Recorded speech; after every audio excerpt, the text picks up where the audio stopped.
Wassalatu wassalamu ala Rasulillah wa ala alihi wa sahbihi wa man wa'ala. A'udzu billahi minasy syaithanir rajim.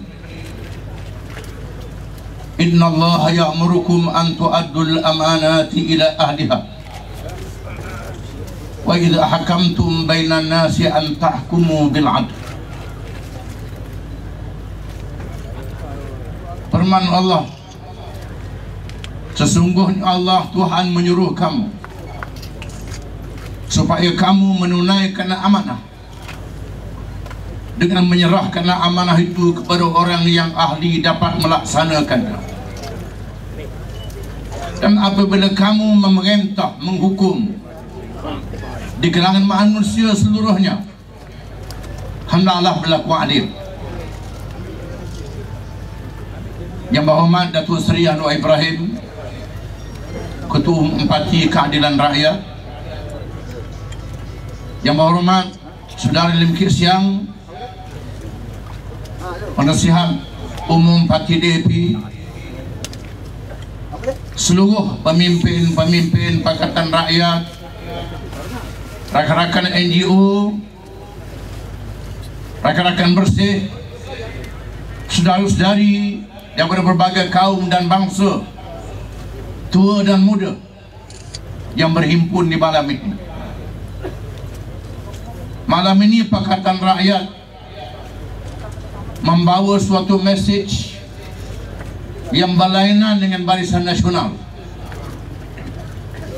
Kita berpijak di atas perlembagaan yang sama, tetapi menghayati dan melaksanakan dengan pendekatan yang lain daripada Barisan Nasional. Sudah 50 tahun lebih kita mencapai kemerdekaan. Kita beri amanah dan kepercayaan kepada pemimpin dalam Parti Perikatan. Sekarang Barisan Nasional, parti yang sama, 50 tahun tidak menunjukkan satu perubahan yang positif. Kita ketinggalan ke belakang terlalu jauh daripada negara-negara lain. Rakyat berbagai kaum menderita, hanya segelintir sahaja yang senang lenang. Pakatan Rakyat melalui convention yang diadakan bersama bersetuju meletakkan apa yang ada dalam perlembagaan. Islam adalah agama persekutuan. Dalam masa yang sama, hak yang adil kepada agama-agama yang lain. Hak istimewa orang Melayu Bumi Putra. Dalam masa yang sama, hak yang adil kepada kaum yang lain. Bahasa Melayu sebagai bahasa kebangsaan, bahasa-bahasa ibunda, hak bangsa masing-masing. Dalam masa yang sama, digalakkan mempelajari bahasa-bahasa ilmu di seluruh dunia, Inggris, Arab, Perancis, dan apa saja bahasa yang lain. Raja berperlembagaan, ini apa yang ada dalam perlembagaan. Tetapi Barisan Nasional dan parti-parti yang ada di dalamnya tidak menghayati hakikat yang sebenar yang ada dalam perlembagaan. PAS sebagai sebuah parti Islam,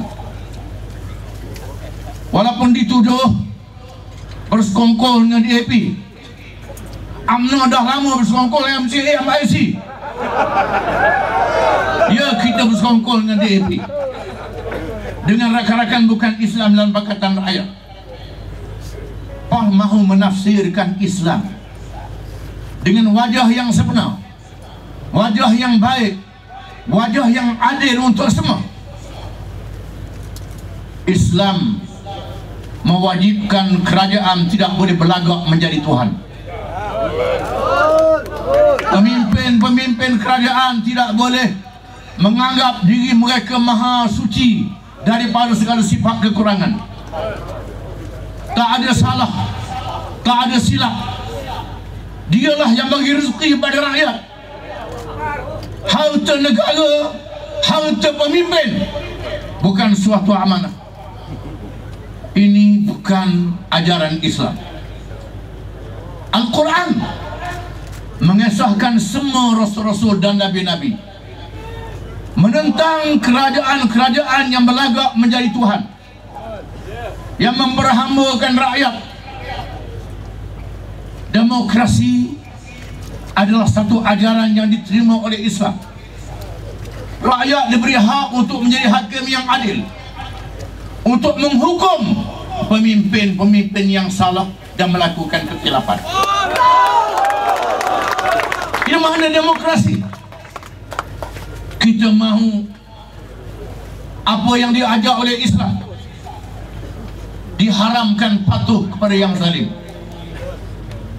Dilarang kita menyokong perkara yang tidak benar. Pemimpin yang zalim dinasihati. Kita telah gunakan platform kita melalui sistem demokrasi. Kita hantar wakil-wakil rakyat di Parlimen Dewan Negeri menyampaikan mesej, menegur dan mengkritik kerajaan. Apa yang betul kita kata betul, apa yang salah tetap salah. Tak boleh dinafikan. Apa yang berlaku pada hari ini, Barisan Nasional tidak bersedia untuk membuat perubahan. Oleh kerana itu kita wajib mengubah kerajaan yang ada pada hari ini. Mesti ditukar pemimpin-pemimpinnya, sebagaimana yang berlaku di negara lain, negara kuasa-kuasa besar dunia, Amerika, Perancis, Britain. Bila pemimpin buat silap, parti kerajaan buat silap, rakyat hukum, tukar parti lain memerintah. Ini cara. Tapi keadaan ini tidak berlaku di negara kita. Sebabnya kerajaan menganggap, parti kerajaan yang memerintah menganggap dialah yang jadi kerajaan selama-lamanya. Dialah yang betul segala-galanya. Salahnya ditutup dengan berbagai undang-undang, OSA, ISA dan macam-macam untuk menyekat kebebasan rakyat. Sangat malam Islam dikotori dengan pemimpin-pemimpin yang rasuah, pemimpin yang menyalahgunakan harta negara, harta rakyat. Kekayaan negara berpusing di kalangan pemimpin dan korun-korun, orang-orang kaya yang bersekongkol dengan pemimpin. Hanya sedikit saja turun pada rakyat. Bagi BRIM 500, saman 10 kali, berapa ribu dapat?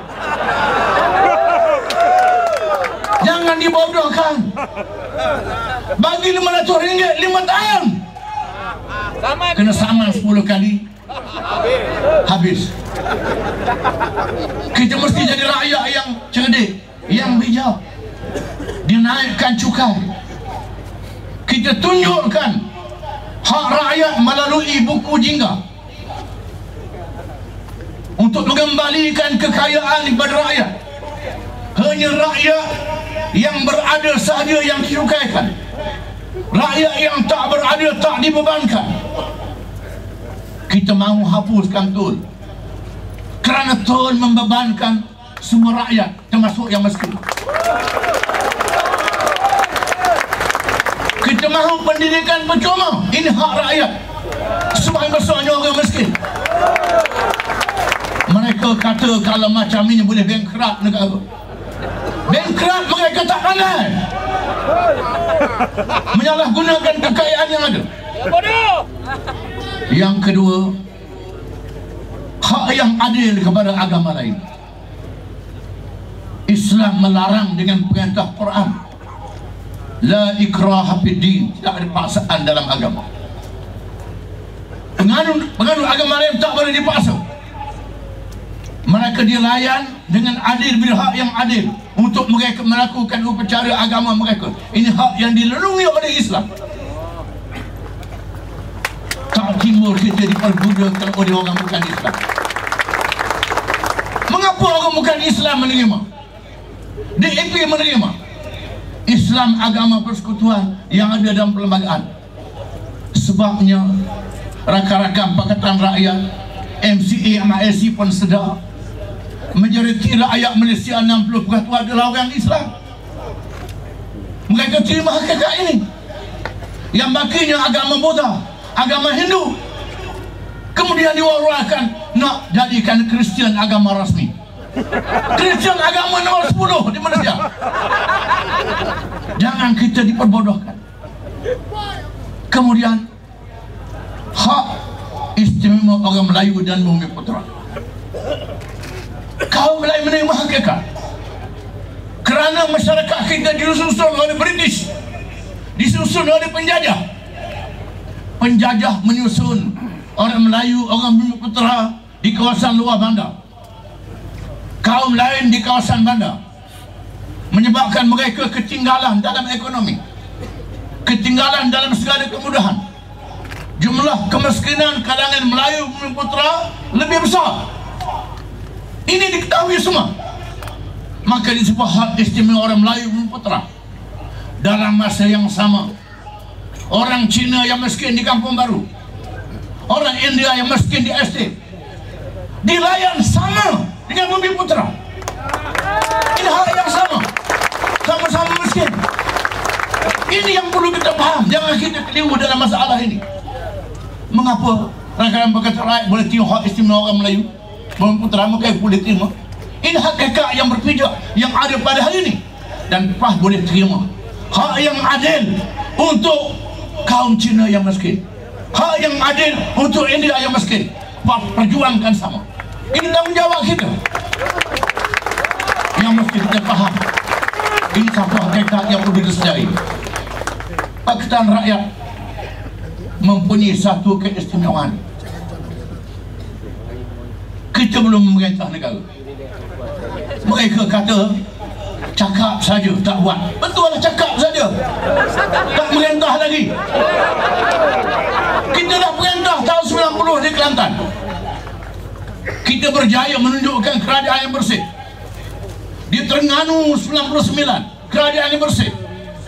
Kemudian kita perintah Pulau Pinang, Selangor. Kita buktikan Pakatan Rakyat adalah kerajaan negeri yang bersih, berrasuah dan penyelewengan. Ini sudah cukup. Cukuplah bagi kaum Bumi Putra. Bumi Putra, di mana ada bank Bumi Putra, di situ ada pejabat UMNO. Disitulah matinya bank Bumi Putra. Cukup. Cukup bagi orang Cina yang miskin, orang India yang miskin, yang ketinggalan dengan MCMIC dan parti-parti yang sewaktu dengannya. Cukup. Pakatan Rakyat menunjukkan satu parti yang boleh mewujudkan perpaduan. Sebabnya semua parti Pakatan Rakyat bukan parti kaum. PAS bukan parti kaum. Orang Islam berbagai bangsa. Orang bukan Islam dah jadi Dewan Himpunan Penyokong PAS. Bukan parti satu kaum. Parti Keadilan bukan parti satu kaum, berbagai kaum. Parti DAP bukan parti satu kaum, berbagai kaum. Ini parti Melayu, parti Cina, parti India. Bagaimana nak satukan?